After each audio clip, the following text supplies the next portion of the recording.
Hi అందరికీ welcome back to my channel. ఈరోజైతే మరొక మినీ వ్లాగ్ అయితే మీతోనైతే షేర్ చేస్తున్నాను. ఇంతకుముందు వ్లాగ్లో మా హస్బెండ్ లేడు, శబరిమలకి వెళ్ళినని చెప్పాను కదా. శబరిమలకి వెళ్ళిన నెక్స్ట్ డే కాక నెక్స్ట్ డే అనమాట. ఇంక ఈ వ్లాగ్ అయితే నా వాయిస్ అయితే కొంచెం బాగాలేదు, కొంచెం అడ్జస్ట్ చేసుకోండి, జలుబు చేసింది.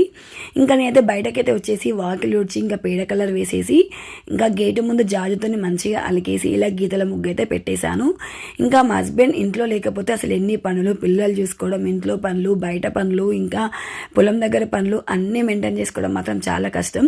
ఇంకా మేమైతే బావి దగ్గర కూడా వచ్చేసాము. అసలుకి ఏమేం పనులు చేసాం, మా డే ఎలా గడిచింది అన్నీ ఇంకా నేనైతే వ్లాగ్లో అయితే షేర్ చేశాను. ఈ కనిపించే పొలాలన్నీ మావైతే కావన్నమాట. మా పొలం దగ్గరికి అయితే వెళ్తున్నాము. ఇంకా మా పొలం కూడా చూపించాను వ్లాగ్లో అయితే. వ్లాగ్ లింక్ అయితే నేనైతే ఛానల్ నేమ్ కింద అయితే ఇచ్చాను, క్లిక్ చేసి చూడండి. వ్లాగ్ చాలా బాగుంటుంది చూడండి. వీడియోకి మాత్రం ఒక లైక్ కొట్టండి, సబ్స్క్రైబ్ చేసుకుంటే సబ్స్క్రైబ్ చేసుకోండి. మరొక మినీ వ్లాగ్తో మళ్ళీ కలుద్దాం. Thank you, bye bye.